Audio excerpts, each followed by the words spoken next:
Bonsoir à tous, merci de nous rejoindre pour le 19h à la une aujourd'hui. Commémoration des 18 ans du discours historique d'Achdir. Le 17 octobre 2001, Sa Majesté le Roi jetait les bases d'une nouvelle politique linguistique et culturelle dans le royaume, avec la reconnaissance de la diversité des fondements de l'identité marocaine dans sa composante amazigh. 12e salon du cheval d'El Jadida, la plus noble conquête de l'homme, dévoile ses attributs à l'occasion du concours de beauté dédié à la race pure sang arabe qui a mis en lice des montures d'Europe, d'Orient et du Maroc. C'est la saison des vaccins contre la grippe. Pas moins de 590 000 doses sont disponibles, particulièrement à l'adresse des populations vulnérables. On en fait le point dans ce journal. Trésor de l'islam en Afrique, de Tombouctou à Zanzibar, une exposition inédite en vedette dans la capitale. Une balade dans un passé spirituel, histoire de montrer comment l'islam est arrivé en Afrique subsaharienne.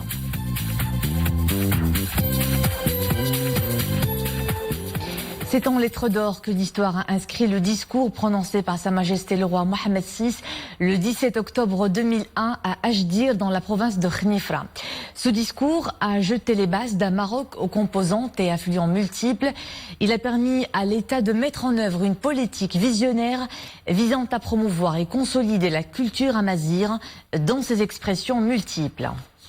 ولأن الأمازيغية مكون أساسي للثقافة المغربية وتراث ثقافي زاخر شاهد على حضورها في كل معالم التاريخ. 18 ans se sont donc écoulés depuis le discours d'Achdir, qui a été le point d'orgue de la mise en œuvre du caractère officiel de l'amazigh et son intégration dans l'enseignement, les médias et dans d'autres domaines de la vie publique. Et pour promouvoir davantage cette composante fondatrice de l'identité marocaine, un établissement a vu le jour dès 2001, l'IRCAM, l'Institut Royal de la Culture Amazigh, qui lance les festivités commémoratives du discours d'Achdir sous le thème « Unité et diversité culturelle à la lumière des dispositions constitutionnelles ». Zakaria Mouqin-Billah.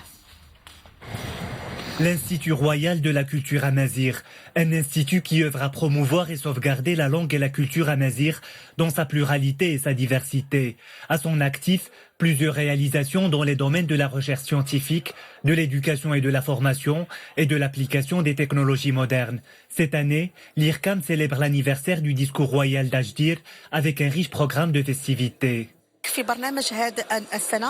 Le programme des festivités comprend un grand nombre d'activités. Il y aura des ateliers d'initiation au tifinaire au profit des enfants et des adultes. Une soirée musicale sera organisée au théâtre Mohammed V pour célébrer cet anniversaire. Il y aura aussi l'attribution des prix de la culture amazigh dans différentes catégories. Au menu de ce programme également, une table ronde sur la promotion de la diversité culturelle, des journées portes ouvertes pour accueillir le public intéressé par les réalisations académiques de l'IRCAM et des activités artistiques et culturelles. Nous allons organiser une table ronde sur l'état de la culture amazigh à la lumière des dispositions constitutionnelles. Cela intervient dans un contexte marqué par l'adoption de la loi organique qui permet la mise en œuvre du caractère officiel de la langue et de la culture amazigh. L'Institut décernera les prix de la culture amazigh au titre de l'année 2018 dans ses différentes catégories. Cet événement vise à honorer les meilleures œuvres et réalisations scientifiques, littéraires et artistiques. Le point d'orgue de cet événement sera une soirée artistique caractéristique de la culture amazigh avec à l'affiche des productions culturelles variées. Direction New York où la 4e commission de l'Assemblée générale de l'ONU a adopté hier sans vote une résolution réitérant son soutien au processus politique mené sous les auspices des Nations Unies pour le règlement de la question du Sahara marocain. La résolution appelle l'ensemble des partis à coopérer pleinement avec le secrétaire général de l'ONU pour trouver une issue politique à ce différend régional. Boubkar Ben Rabrit. La 4e commission de l'Assemblée générale de l'ONU, adoptée sans vote, appuie le processus basé sur les résolutions du Conseil de sécurité depuis 2007, en vue de parvenir à une solution politique juste, durable et mutuellement acceptable à la question du Sahara marocain. Le texte loue les efforts déployés dans ce sens et invite toutes les parties à coopérer pleinement avec le secrétaire général de l'ONU et les unes avec les autres afin d'avancer vers une solution politique qui soit mutuellement acceptable.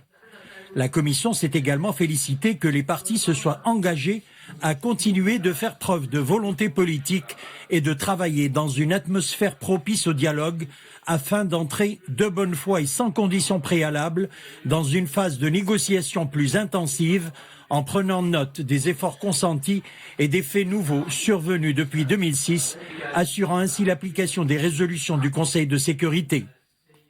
À cet égard, la résolution fait référence aux résolutions du Conseil de sécurité depuis 2007 qui ont consacré la prééminence de l'initiative d'autonomie présentée par le Maroc, saluée par l'organe exécutif de l'ONU et l'ensemble de la communauté internationale comme étant une initiative sérieuse et crédible pour le règlement définitif de ce différend régional.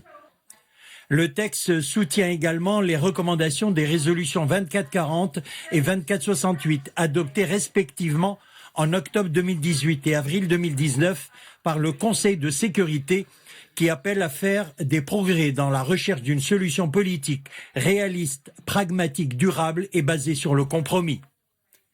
À noter que les résolutions 2440 et 2468 ont également défini, une fois pour toutes, les participants au processus politique relatif à ce différend régional, à savoir le Maroc, l'Algérie, la Mauritanie et le Polisario. En effet, la 2468 cite à 5 reprises les 4 participants ensemble. Ces 2 résolutions du Conseil de sécurité ont également réaffirmé la prééminence de l'initiative marocaine d'autonomie en tant que solution sérieuse et crédible à ce différend régional. Le tout premier conseil du gouvernement dans sa nouvelle mouture, après sa restructuration, s'est tenu ce matin à Rabat sous la présidence de Sadil Atmani. Un conseil consacré à l'examen du projet de la loi de finances 2020 et des textes qui l'accompagnent. Il s'agit de 3 projets de décret. Le premier relatif à la délégation du pouvoir au ministre de l'économie, des finances et de la réforme de l'administration en ce qui concerne les emprunts internes et le recours aux autres moyens de paiement et les financements étrangers. Le deuxième texte porte sur la conclusion de contrats d'emprunt pour le remboursement de la dette extérieure. Enfin, le troisième est relatif aux accords de garantie des risques des taux d'intérêt et de change. Lors d'un point de presse à l'issue de cette réunion du Conseil de gouvernement, le ministre de la Culture, de la Jeunesse et des Sports, porte-parole du gouvernement Hassan Abiaba, a expliqué que la grâce royale accordée à Hajar Rissouni a été évoquée lors de cette réunion, faisant savoir que l'exécutif se félicite de cette décision sage et de la clairvoyance de Sa Majesté le Roi. Cette grâce royale est un geste humain qui reflète la compassion de Sa Majesté le Roi Amir al-Mu'minin avec toutes les significations que porte la grâce dans la culture marocaine, arabe et islamique, souligne encore le porte-parole du gouvernement. El Jadida honore le cheval dans les écosystèmes marocains. Cette 12e édition, le salon dédié à la plus noble conquête de l'homme, c'est tout un programme d'une grande diversité. Je vous propose ce reportage qui retrace les temps forts d'une manifestation des plus attendues, le concours de beauté de la race pur sang arabe. 148 chevaux de 7 pays d'Europe d'Orient ont été de la partie. La participation marocaine est tout aussi au rendez-vous avec une quarantaine d'éleveurs de cette race. C'est un reportage de notre envoyé spécial au salon, Mariam El Messi, avec Sofiane Ibrahimi et Ofad Kali. Sa physionomie légère, sa souplesse et sa démarche gracieuse lui ont valu le titre du plus beau cheval au monde. Le pur sang arabe prend des allures de star à El Jadida. Accompagné de son handler, il arrive au galop et au bout d'une longe, se met à prendre ses plus belles poses. Un véritable défilé pour faire belle impression devant un jury d'experts. Je suis extrêmement satisfait des standards de la compétition. J'ai constaté un haut niveau de performance. Les chevaux sont d'une beauté impressionnante. Leur mouvement est rapide. Le choix et la sélection des chevaux selon les critères de la beauté internationale, bien sûr, il se découle sur 5 critères. Nous avons la qualité et l'appréciation du type de cheval. C'est l'ensemble des éléments et des critères morphologiques qui permettent sa distinction et sa appartenance à la race. Commençons par la tête, les yeux, la tête d'encolure, la balance, disons l'harmonie. Nous avons aussi certains critères de conformation qui permettent d'évaluer un cheval de sport et ses performances et son potentiel pour qu'il soit un cheval de selle par excellence. Tous sur leur 31, ces spécimens élites concourent pour le titre du plus beau pur sang arabe, classe A. Leurs propriétaires venus des 4 coins du monde caressent l'espoir de glaner le premier prix. Je suis arrivée avec un groupe de 5 chevaux, des jeunes qui débutent, pour lesquels j'ai beaucoup d'espoir sur le haut niveau, puisque je travaille exclusivement sur le haut niveau. À la maison, j'ai déjà 2 champions d'Europe et des chevaux qui gagnent pas mal sur les concours, notamment au Qatar cette année, sur un title show, aux États-Unis beaucoup. Donc ça fonctionne bien. Et aujourd'hui, le nouveau step pour moi, c'était de venir au Maroc. Je suis propriétaire d'un élevage de pur sang arabe né au Maroc. Je participe avec des chevaux qui ont glané auparavant des prix internationaux. La qualité de nos pur sang a d'ailleurs impressionné les participants étrangers, et ce grâce à l'essor qu'a connu l'élevage équin au Maroc. Tête en haut, encolure tendue et pieds bien alignés. Autant de critères répondant aux normes de beauté internationales que le cheval candidat doit remplir pour se distinguer. Originaires du Moyen-Orient, les pur-sang arabes ont été introduits au Maroc au 7e siècle, une race chevaline particulièrement appréciée. Le vaccin de la grippe, c'est maintenant. Avec l'arrivée de l'automne, le virus de la grippe revient. La campagne nationale de vaccination a débuté. Cette année, 592 000 doses de vaccins sont disponibles. Pour les populations vulnérables, se faire vacciner est le moyen le plus efficace pour réduire les graves complications liées à la grippe. À Casablanca, le reportage est de Sarah Katir.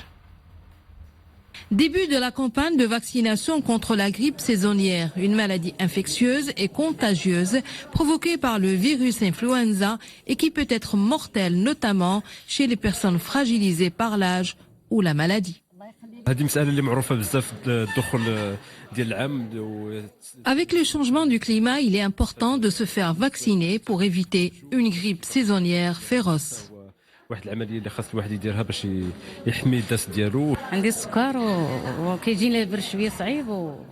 Je suis diabétique et mon médecin traitant m'a conseillé de se faire vacciner pour éviter les complications de la grippe. Qui sont ces personnes qui sont à risque de cette complication, de cette gravité? Il y a premièrement les femmes enceintes, quel que soit l'âge de leur grossesse. Deuxièmement, les enfants qui sont âgés de moins de 5 ans. Troisièmement, les personnes qui sont âgées de plus de 65 ans. Et quatrièmement, les personnes qui sont atteintes d'une maladie chronique, comme par exemple le diabète, comme les gens qui ont les maladies cardiaques, l'hypertension, les maladies qui ont l'insuffisance rénale, aussi les malades par exemple qui sont touchés d'une maladie auto-immune, les asthmatiques aussi, les bronchitiques chroniques. Alors toutes ces personnes-là, comme j'ai dit, sont à risque de faire, lorsqu'ils attrapent la grippe. Le vaccin est renouvelé chaque année car de nouvelles souches de virus de la grippe apparaissent et changent constamment. Mais la meilleure période pour se faire vacciner va du mois d'octobre à la mi-décembre.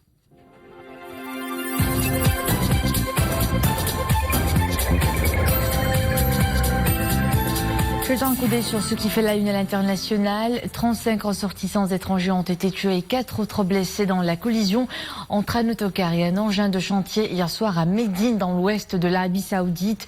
Selon l'agence officielle saoudienne, il s'agit de ressortissants arabes et asiatiques qui étaient en pèlerinage en Arabie Saoudite.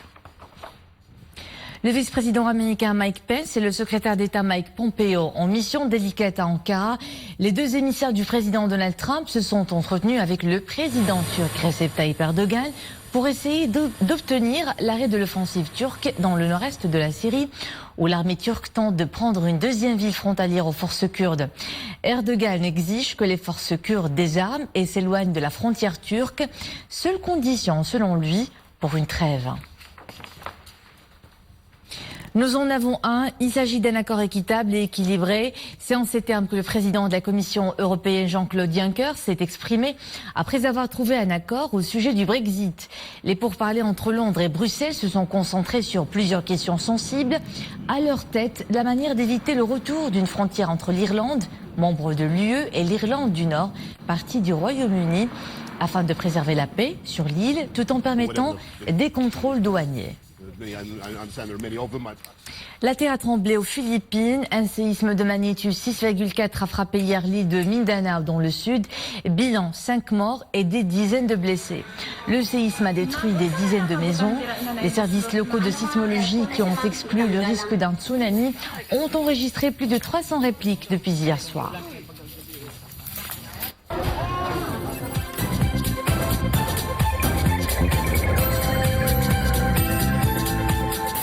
C'est aujourd'hui que l'exposition Trésor de l'Islam en Afrique de Tombouctou à Zanzibar a ouvert ses portes au grand public. C'est parti pour un voyage spirituel jusqu'au 25 janvier prochain. 3 lieux de la capitale ont été désignés pour accueillir cette manifestation. Le musée Mohamed VI d'art moderne et contemporain, la galerie Bab el-Kibir et celle de Bab el-Rouah.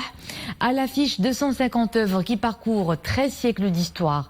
Abdelrahim Benchiri, Omaï Marami. De Tombouctou à Zanzibar, sur les pas des ulémas, des conquérants et des souverains, un long périple a été parcouru pour diffuser l'islam dans le continent africain. Ces œuvres, venues des musées occidentaux ou africains, témoignent de cette époque de transmission, des productions artistiques qui rendent compte de l'ampleur et de la richesse de ce phénomène culturel. On commence l'exposition avec les débuts de l'islam au 7e siècle jusqu'à aujourd'hui avec des regards d'artistes contemporains pour montrer que les échanges culturels, religieux, scientifiques ont toujours nourri ce continent indépendamment de la géographie finalement. Des tableaux, des statuettes ou encore des maquettes sont à découvrir dans cette exposition. Tous mettent en exergue l'unicité de ce continent, riche par la diversité des cultures et le foisonnement harmonieux des pratiques religieuses qu'on y trouve. Je pense que cette exposition exprime une vision neuve de l'islam en Afrique et de l'Afrique. Ce sera, je pense, pour beaucoup une découverte. Longtemps, les préjugés, les clichés ont dominé le regard sur l'Afrique. Cette exposition raconte 13 siècles d'histoire par le biais de 250 œuvres issues de collections publiques et privées du Maroc, d'Afrique et d'Europe. Et c'était le mot de fin de cette édition. Merci à vous de nous suivre. L'info de retour à 21h. J'aurai le plaisir de vous retrouver demain. Bonne soirée.